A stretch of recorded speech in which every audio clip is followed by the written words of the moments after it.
For our final segment today, I'll be sharing my interview with Pulitzer Prize-winning journalist Elizabeth Kolbert. She's a staff writer at The New Yorker and has been writing about the ecological impact of climate change longer than almost anyone. I spoke with Elizabeth about the state of the climate movement, as well as about how the Republicans became the party of denialism and obstruction. They became that after being a party that at least had some lawmakers that took climate change seriously. We discussed the evolution of the Republican Party and what it means in the era of climate apocalypse. Hey, Elizabeth, thanks for joining us. Oh, thanks for having me. Okay, so your story about climate change and the now partisan nature of climate politics, it caught my eye because it's something that in my old age, I still have a vague memory of Republicans not being, or at least not all Republicans being total climate denialists. And I think how that party changed into a party of climate denialists is really important. It really may surprise some of our listeners that 20 years ago, some Republicans supported, even spearheaded legislation to deal with climate change. Just very briefly, can you give folks just a summary of that history over the last 30, 35 years of going back to when the Republicans, or there were at least some Republicans who seemed to take the crisis seriously? Well, I mean, I think people would say, historically, you could go back even further than 30 years ago. You could go back really 50 years to the great age of environmental legislation in the U.S. in the early 70s under, Richard Nixon, really. And then I guess Gerald Ford when Nixon resigned, and a bipartisan Congress. When you look at the votes for the Clean Air Act, Endangered Species Act, those were, I don't recall if the votes were unanimous, but they were really bipartisan. And, you could say those were the halcyon days when people, people had different views on different issues, and you couldn't depend on them to lockstep vote with their party. How's that? And when climate change sort of emerged as an issue, I will say it was largely the work to bring it to Capitol Hill of Democratic senators and representatives like Al Gore and Tim Wirth, who held some of the very first hearings on Capitol Hill. But there is a very interesting story about John McCain, who was sort of dogged around New Hampshire in the year 2000 by a then kid, now adult, who called himself Captain Climate. And there were a bunch of young climate activists who confronted all the candidates as they would go into these little, forums in New Hampshire, which is a great part of the New Hampshire primary, that you can really meet the candidates and harass the candidates. And he always told the story that they would say, "What's your plan? What's your plan for dealing with climate change?" And he said that he acknowledged he didn't have one. And he went back to Washington and he held a series of hearings that people described as very good hearings, really serious hearings, 3 hearings. And after those hearings, he and Joe Lieberman, reached across the aisle and came up with a bill that now looks like, oh my God, you could never get that bill passed. You could never get a Democrat, to sponsor that bill. It was a cap and trade bill. It was modeled on the amendments to the Clean Air Act in 1990, which had used this cap and trade system to cut down very successfully and very cost effectively on sulfur dioxide, which is the pollutant that causes acid rain. And then, the story more as we know it unfolds. John McCain then takes Sarah Palin as his running mate in 2008, so things go south pretty quickly after that. And, people have different theories, but clearly, the idea that one party was sort of, bought by the fossil fuel industry, and by a lot of dark money, seems pretty compelling. Yeah, I mean, I think that's the question to follow along the evolution of the Republican Party. Is it your view that it is really an evolution of the party becomes a weapon of the fossil fuel industry and essentially bought by the fossil fuel industry. I mean, there used to be, and there are still some, but there used to be what were known as oil patch Democrats in Congress, and Joe Manchin, I think, is he's a coal patch, a coal Democrat. He's kind of a remnant of that, and they still exist, certainly. But when you look at campaign finance filings, you see the oil and gas industry really at this point going almost blatantly all in for the Republicans. And I'm not, deifying the Democrats. They've got their issues too. But I guess my question is, do you think that the evolution of the Republican Party was basically just a financial transaction where the fossil fuel industry just bought the party, went all in with the Republican Party financially? Or is there ideology behind it? Are there other factors that go into explaining the change of the Republican Party on climate change? Well, I think it is probably, a more complicated evolution than simply they bought a party, although that, first pass, estimate, that's, not bad. And a lot of money, if you look at the public filings, that's inadequate to show, how much Koch brothers money, et cetera, has gone into some of these really, creepy campaigns.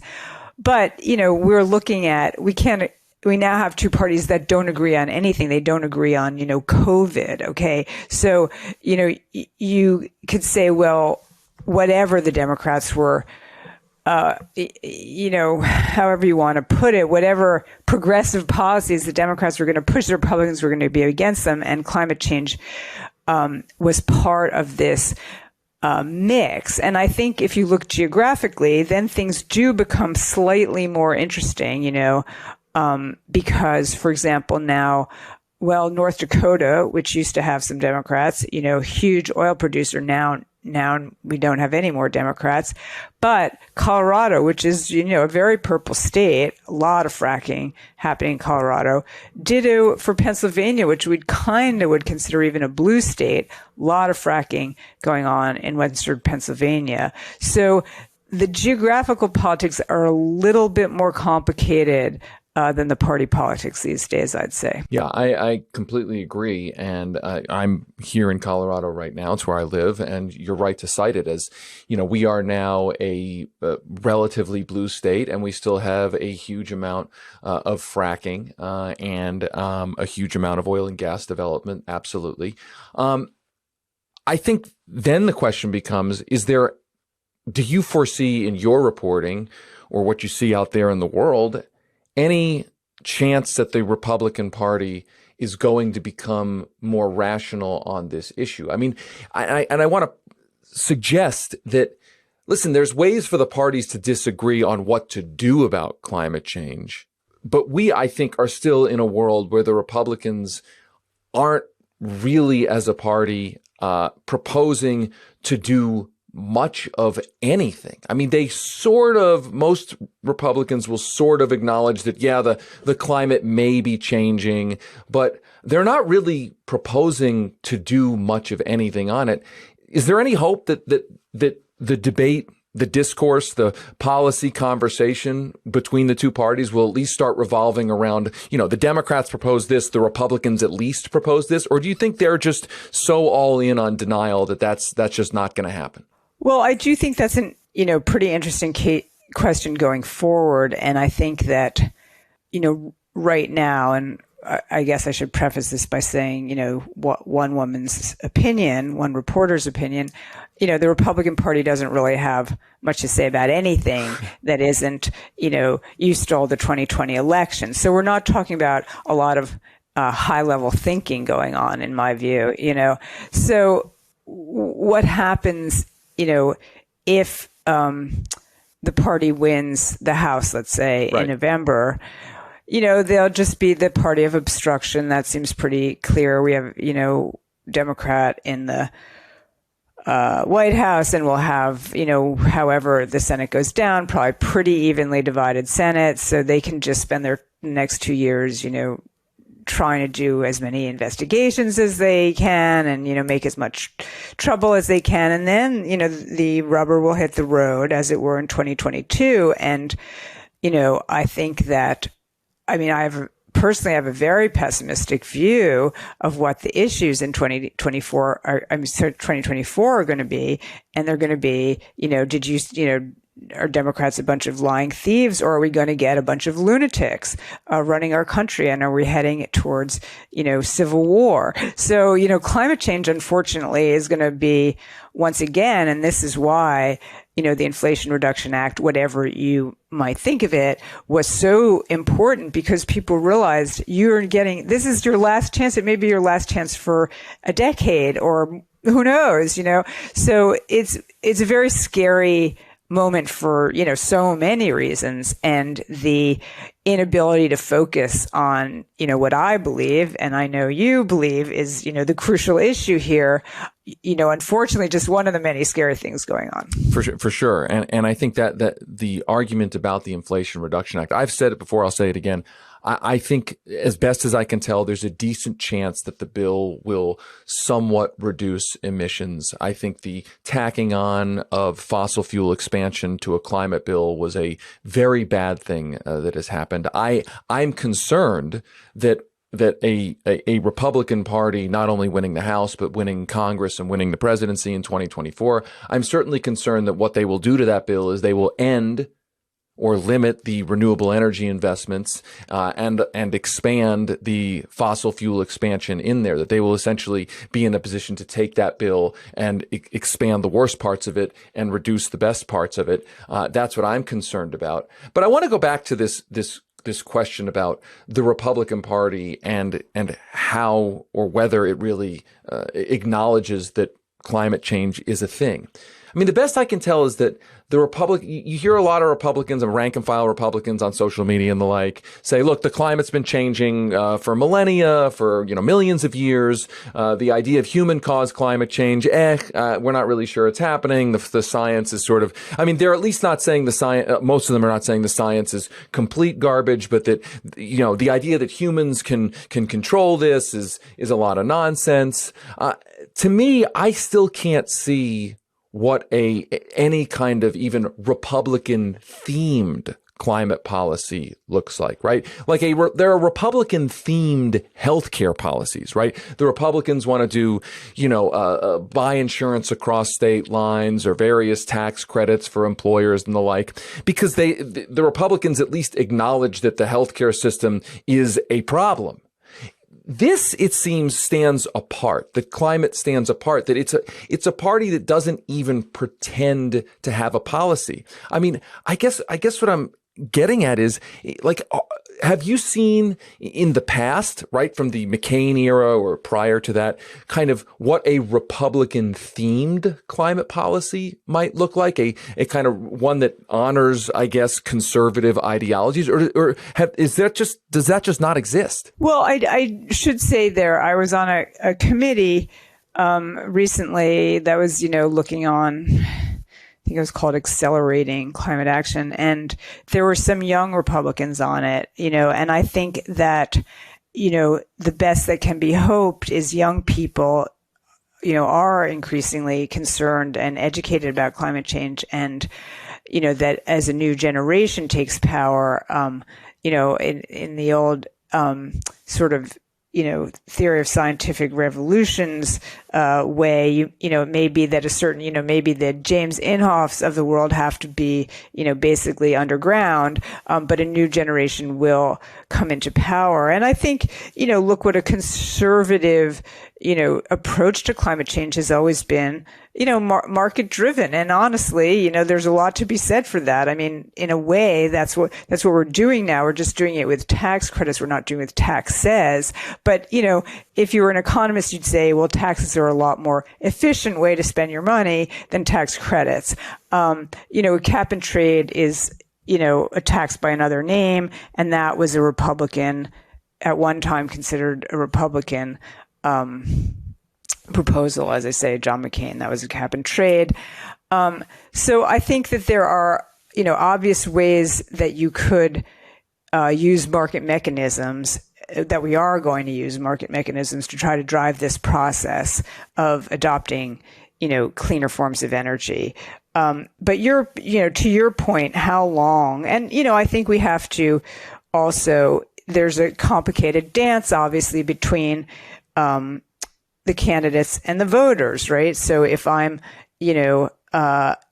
making a living off of fracking, or my neighbors are making a living off of fracking, and you come in and you even, let's say you're, a well-meaning Republican candidate, say, look, we got to shut this stuff down. It's not exactly clear to me that you're, going to win office. So we have this, we have these really bad politics. And I think that, we also have to acknowledge that under, and I know that you have pointed this out, under Barack Obama, we became a huge, exporter of fossil fuels again. So, we have a huge economic, the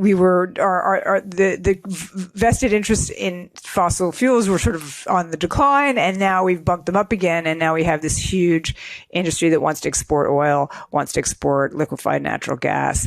And that's going to be a really hard political force to deal with. I completely agree. And the thing that kind of blows my mind is to think about the effects of climate change getting worse. Rivers, watersheds drying up, wildfires and the like. And you have one party that accepts the science rhetorically, one party that wants to at least invest in renewable energy. And I've got my issues with the Democrats and how they're not taking on the fossil fuel industry in as strong a way as I'd like to see them take on, and as strong a way as the climate scientists say that the industry needs to be taken on. But you've got another party in the middle of this kind of ecological apocalypse that's really not offering right now much of anything. And if the ecological situation gets worse, it's like, how long can that party go and just pretend nothing is going on? I mean, who are they going to blame wildfires and droughts and all the rest of it on? I mean, what's the Republican explanation for, fire tornadoes? What are they going to say? Well, I dreadfully fear that we may find out, but I think that your point is, incredibly well taken. And we can use the example of, the Colorado River Compact. Yep. And, that is a very, couldn't be more topical right now. And, that's a mix of red states and blue states, right, both overusing the Colorado River. And, they were told to try to, work it out amongst yourselves, get some kind of deal here. They couldn't do that because, no one is going to give up anything until their backs are absolutely against the wall. So the federal government the Interior Department has had to come in and, tell them what they're going to do. But all indications are, that this drought is not going away. So I think the cuts that they announced are maybe supposed to take us through 2023. But, someone's going to inherit this mess. And if it's, God forbid, a Republican administration, they're still going to have to make sure that people have water. There's 7 states there, that can't go without water. So I don't know what they're going to do. That was a disaster that the Trump administration just barely managed to duck and, leave to the Biden administration. Right. I mean, if you haven't proposed an answer to these big questions, if you're still pretending like it's not really a big deal, then if your party is in power and you need to have a policy, it's really not clear what you're going to actually do. I mean, and people are going to get more and more pissed off. The effects are going to be more and more extreme. I mean, that truly is the dystopia. And I'm sorry to end this conversation on a low note, but I'm not sure where else to go when we're talking about, the Republican Party and climate change. Elizabeth Kolbert, thanks so much for taking the time today. Thanks for having me.